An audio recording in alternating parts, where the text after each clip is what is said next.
Hey, Oda brothers, what's up? It's the director. Chargers fans, how you doing today? I think I got a fun video laid out for you guys. We're going to be going over a lot of prospects for the NFL draft. The draft coming up so soon. Thursday next week, we're going to find out which new Chargers are going to be added to the roster. What all of the hype has led up to is coming up on Thursday. So I wanted to give you guys kind of a look at what I hope is going to happen in the NFL draft. A lot of these videos I've been doing in the past are more like profiles, like just as a fan, like as my observation, like what I realistically think could happen. This one is also that, but at the same time, kind of my opinion, my view. You know, people ask me all the time, like, director, what do you want to see happen in the draft? I'm finally going to answer that question with you guys today. What does the director want to see happen in the 2020 NFL draft? I've laid out in this video my top 5 realistic players for rounds 1 and 3. So every round's going to get 5 prospects that I think could happen, kind of in the order that I want to see it happen. The order kind of also includes how likely I think it would happen. So there's a couple of factors to play in there, but without further ado, let's get into it, guys. We got 3 rounds to go over and 5 players for each round that I want to highlight that I would love to see happen for the Chargers. Round number 1. Now, there's so many different scenarios that can happen in the draft, guys. I say this every time I do a draft video. Anything can happen. My biggest example being Clelin Ferrell last year with the Oakland Raiders. Nobody saw that coming. It happened. There's plenty of different examples of that throughout the NFL draft's history. So the number 1 player on my list that I would love to see in round number 1, Tua Tagovailoa. No surprise here. A lot of you guys know that I'm a huge advocate for Tua. I want him to be the face of the franchise once he takes over from Tyrod Taylor. Again, it's going to require the Chargers to let Tua sit, heal, and learn, firmly grasp what it means to be an NFL quarterback. But I think this is the best move for the future of our team. Quarterback being the most important position on our offense, maybe on the entire team. And I think Tua is one of those special talents that can take the Chargers maybe to a Super Bowl, in the years to come as he continues to develop into one of the best quarterbacks in the NFL. And honestly, guys, I know I'm really high on him, and I know I maybe have some bias, but at the same time, dudes, you got to look at him, what he is as a player. I think he could develop, honestly, into a Hall of Famer if things work out for him. Again, there's that injury concern, but I'm so willing to roll those dice, guys. He's just such a special prospect. I think would be number 1 if it weren't for the injury. So I think we should take that opportunity to try and get him. In this best case scenario, maybe he falls to us. Maybe we trade up to get him. But that's my number 1. And we'll go through the rest of these a little bit quicker. Number 2, Isaiah Simmons out of Clemson is my number 2 best case scenario for the first round. Again, I got to be realistic. Tua could be off the board. Maybe the Giants or the Lions decide to pass on Isaiah Simmons, pick themselves up an offensive lineman, which they definitely could. And Isaiah Simmons is sitting there at 6 with Tua off the board. If I'm looking at Isaiah Simmons and Justin Herbert, I'm taking Isaiah Simmons 100% of the time. And again, you guys know I'm high on Isaiah Simmons as well. I feel like our defense could legitimately transform into the next Legion of Boom. We're just missing a couple of pieces on that defense to be like the best defense in the NFL. Linebacker probably being the most obvious. And Isaiah Simmons is such a special, unique talent. He would fit right into our defense. We've already got a player, an X-Factor player like him in Derwin James. Honestly, you have 2 Derwin James on one defense. No offense in the NFL is going to know how to scheme against that. They're already having a big enough problem with Derwin James, so just having 2 of them, my God, would be game-changing. So Isaiah Simmons, and honestly, I'm kind of back and forth on who I want more. I really do want Tua Tagovailoa more, but the more I think about Isaiah Simmons, the more I'm like, okay, if that's our number 1 pick, even if we trade up to go get him, I'd be happy with that. So Isaiah Simmons at number 2. Number 3, Jeff Okudah. So I've seen a lot of mock drafts play out like this. The Chargers are not going to get Justin Herbert. They're not going to get Tua Tagovailoa. Maybe some other teams trade up to get one of the top prospect quarterbacks. And some of the better talents do slide. I think Jeff Okudah is legitimately the 3rd best player in this draft class. And I think if we got him at number 6, if he slides to us, I would not be upset about that at all. Again, it's like having your own Jalen Ramsey on the team that's much younger, much cheaper, and it's going to complete the best defensive backcourt in the entirety of the NFL. So I already see our defensive backcourt like super, super good, but if there are concerns about Desmond King maybe moving on from the team or moving to a different position, like let's say, that specialty safety / linebacker hybrid role Adrian Phillips was filling a couple seasons ago, then that's exactly what I think they should do, is take Jeff Okudah. At the number 4 spot, I'm going to go at position of need here. Let's say all those guys are off the board, super realistic. I really do want to get Jedrick Wills. I know there's a lot of guys super high, and guys like Andrew Thomas, maybe even Tristan Wirfs. I really like Jedrick Wills as one of the best prospects of offensive linemen in this draft. I think he would be super, super good on our team. People also say that he's more of a right tackle. I think Brian Bulaga would slide over to the left side and play just as well. His pass protection is really where he thrives, and I think he would do just as well on the left side as he would on the right. So you can plug either or, guys. You can put Jedrick Wills on the left or the right, or Brian Bulaga on the left or the right, and I think the offensive line would finally be one of the better in the league. We haven't had that for so long. I think it would give Tyrod Taylor the best chance to succeed in that offense. To wrap up the first round, player number 5. Oh my goodness, this one's going to kind of throw you guys off, but I also think the Chargers are an intelligent team. They always take the best player available, and I think if a lot of these guys are off the board, if the Chargers aren't feeling good about, quarterback, maybe a linebacker, maybe, offensive tackle, maybe they do pick up another wide receiver. And to me, I don't know if I would do that. At the same time, it's kind of exciting because best player available to me, you're going to want to go for one of the better prospects. And I think Jerry Jeudy, wide receiver out of Alabama, would shock a lot of people. And I honestly, I didn't know if I wanted to put his name down until I wrote it. And I was like, Jerry Jeudy on the Chargers. It is a position of need. It is 1A and 1B between Jerry Jeudy and CeeDee Lamb. If they decide to go Jerry Jeudy, like, oh my God, I don't know if I would be upset about that. It takes a while for, wide receivers to develop in the league. I think these are special prospects. It is also a deep draft in wide receiver, so that's why he's coming in at number 5. It would be exciting. I think he's going to be the best wide receiver in this class, either him or CeeDee Lamb. And if the Chargers picked one of them, I don't know if I would be upset about that. Does that make sense? So at number 5, the least likely, and probably my, out of the prospects I listed before, the bottom ranked one I would be hyped about, but I still would be hyped about. Let's move into round number 2 of my top 5 realistic players. Okay, so this is where things kind of start shifting. As the draft happens, our game plan is going to move along with it. With our first selection, we're going to maybe address one need. We're still going to have more needs in the second and third rounds. So this is kind of based off of that, kind of like what happens in the first round, the trickling effect of what that's going to have into the remainder of rounds. So my number 1 prospect, my number 1 hope is that if we don't get a quarterback, that Jordan Love falls into the second round. And Jordan Love is such a wild card player in this draft. He could literally end up anywhere. I've seen him, go at the top of the first round. I've seen him go to the bottom of the first round. I've seen him go in the second. I've seen him go in the third in some mock drafts. So again, anything could happen. Jordan Love, he's an amazing prospect, but again, such a wild card. Is he going to be such, a huge bust because he can't read, defenses, because he has decision-making issues? Or is he going to be a huge win because people let him slide? He has all the physical attributes to be, one of the best quarterbacks in the league. He just needed a little training at a professional level of the NFL, and maybe sitting behind Tyrod Taylor for a season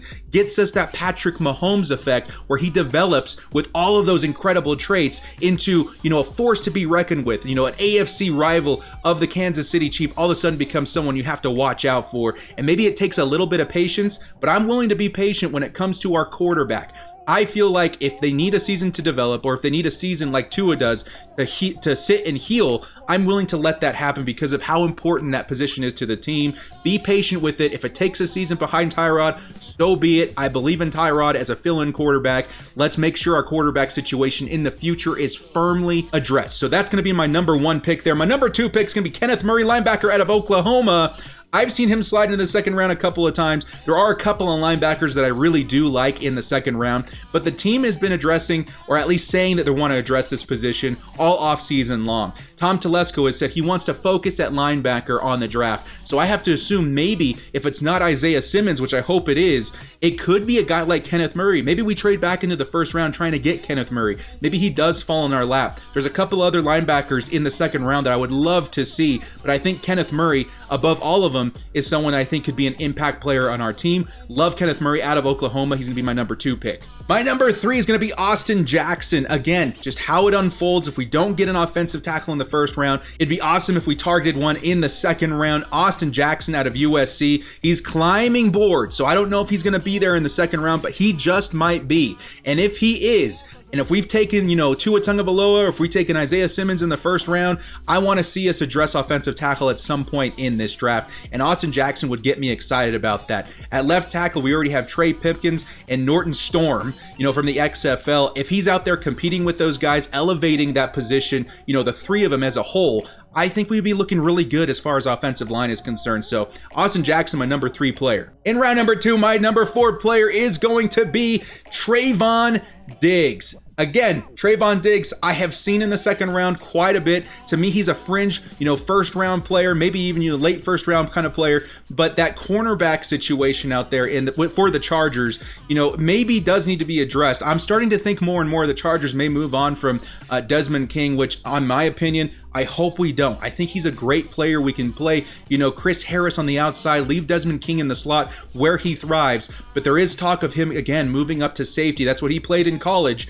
And if he does that, we do need to address our second cornerback position because we still have Mike Davis out there, who's okay. But I think if we're bringing in a guy like Trevon Diggs, a little bit taller, great hands, I think he could be a difference maker for this defense. So again, Trevon Diggs out of Alabama, going to be my number 4 player. My number 5 player in round 2 is going to be T. Higgins. Again, one of those guys that could drop to us. T. Higgins, I think he underperformed as far as his 40 time or something like that in the combine, so maybe that's going to cause him to dip a little bit. But my God, we need another wide receiver. A guy like T. Higgins could definitely fill that role. Maybe we move Keenan Allen into the slot, but it is a position of need. I think he's one of the better, high prospects at wide receiver in this draft. There's maybe a dozen of them that could be huge stars in the NFL. This is one of the deepest drafts of wide receiver I've ever seen, and I think the Chargers should try and take advantage of that. I've seen some articles of them saying, there's a couple dozen guys that could be huge difference makers at wide receiver that the Chargers said themselves. So that got me thinking that maybe they are going after a wide receiver in the top 3 rounds. You never know. So that's my round number 2. Let's get into round number 3. Some of my favorite prospects in round number 3 that could realistically happen. At number 1 is Bryce Hall, cornerback out of Virginia. Again, like I just said with Trevon Diggs, the same issues apply. Desmond King, are we keeping him? Are we moving on from him? Is he moving out of that position into, a safety kind of role? That is where Bryce Hall comes into effect. Bryce Hall is climbing boards a little bit. He's climbing in my personal rankings as well. Love Bryce Hall out of Virginia. And again, he's going to address those same issues I talked about with Trevon Diggs. So there you go. My number 2 prospect is going to be J.K. Dobbins. Now, to me, J.K. Dobbins is like the second or third best running back in this class. He could definitely fall into the 3rd round. There's a lot of other positions that have, good prospects in the first couple of rounds, and I could definitely see running back falling. It is a need for the Chargers, kind of. The Chargers do have Austin Eckler and Justin Jackson, but we really do need that trio, I think, the 3-headed monster, 3-headed beast, because we've seen what Austin Eckler can be. He's going to be one of the better running backs in the entire league next year. I can almost guarantee it. But at the same time, you have to look at the formula that he was working with. We had Melvin Gordon, who's that big kind of thumper guy, and then he was behind him more as like a 3rd down running back for Austin Eckler, and he actually thrived in that, pass catching, short yard situations and stuff like that. Melvin Gordon could carry a lot of that role, but I think if we added another piece like J.K. Dobbins, we went from, oh my God, we don't have Melvin Gordon to, oh my God, we have J.K. Dobbins, Austin Eckler, and Justin Jackson. So I would feel pretty good about that. My number 3 player, interestingly enough, again, anything could happen in the first couple of rounds. I'm going to go with Jalen Hurts. Okay, I don't know if I love Jalen Hurts in the 2nd round. A lot of you guys will, especially if we go Isaiah Simmons and then Jalen Hurts in the 2nd. I don't know where Jalen Hurts is going to be drafted. Again, I've seen him between rounds, 1 and rounds 4 even. So he could fall, he could dip, he could slide. And if he does, I would feel comfortable drafting him in round number 3. That means we got some good value in the first 2 rounds and we can address quarterback. A lot of people see Jalen Hurts as kind of a Tyrod Taylor, but younger, faster, maybe even a little bit better. If he can develop behind Tyrod Taylor and meet his full potential, I would be comfortable with him being our quarterback of the future, as long as we put the pieces necessary in front of him for him to succeed. That being offensive linemen, that being proper training, that being, mentorship from Tyrod Taylor, who I can definitely see doing that. So Jalen Hurts is going to be my number 3 pick. And number 4, I'm going to say Prince Tega Wanogho, offensive tackle out of Auburn. I think this kid could be awesome on that left side of the line with Trey Pipkins and Storm Norton. I think he'd be an awesome prospect to help elevate that position once again. I said all these kind of same things with Jedrick Wills. Obviously, he's not going to be as good as Jedrick Wills, but he could develop into a full-time starter. We see, offensive linemen's kind of hard to gauge through the draft. Prospects aren't developed the way they used to be in college ball, and it's made it difficult for the NFL to kind of gauge these guys. So I think Prince Tega Wanogho would be a great pick in the 3rd round. He may not be there, but he could slide once again. That's going to be my number 4 player. And to wrap up this video, number 5 is going to be Willie Gay out of Mississippi State.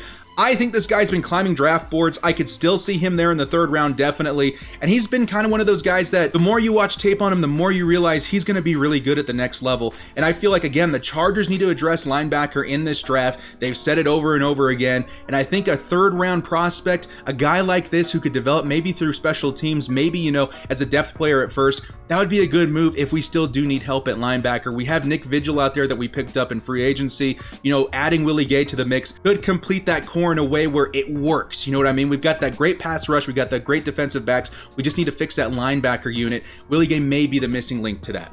So guys, that's going to be it for my top 5 realistic players in rounds 1 through 3. I hope you guys enjoyed the video. Again, with these videos, I'm always going to see comments of people disagreeing, maybe some people getting upset. That's not the point of these videos. It's more of opinions. It's more of kind of getting the community together to talk about what they want for the Chargers. What's the best move for the Chargers in your opinion? I love reading your comments, guys, in the comment section below. Even if you disagree with me, if you respectfully rebuttal me and you tell me these are the reasons why I like or dislike this player, it's a great read for me, and I think a great read for all of us Chargers fans in general. So add to the conversation, you know, expand our perspective as Chargers fans. Maybe there are guys that I missed on here. Maybe there's guys that I really hit that you guys want to expand on. Let me know in the comment section below, guys. I would love to read your guys' opinions as well. Well, that's going to do it for this video, guys. I hope you enjoyed. This has been The Director. If you like these videos, hit us up with a like and sub. Over 13,000 subs now, and I couldn't have done it without you guys. Literally, the small amount of time you guys take to hit the like, sub, and bell notification helps me out more than you know. Thank you, guys. So excited trying to reach that goal of 20,000. Well, again, guys, thank you for joining me. This has been The Director, and as always, stay frosty and bolt up. I'm going to start adding that to Chargers videos. Bolt up!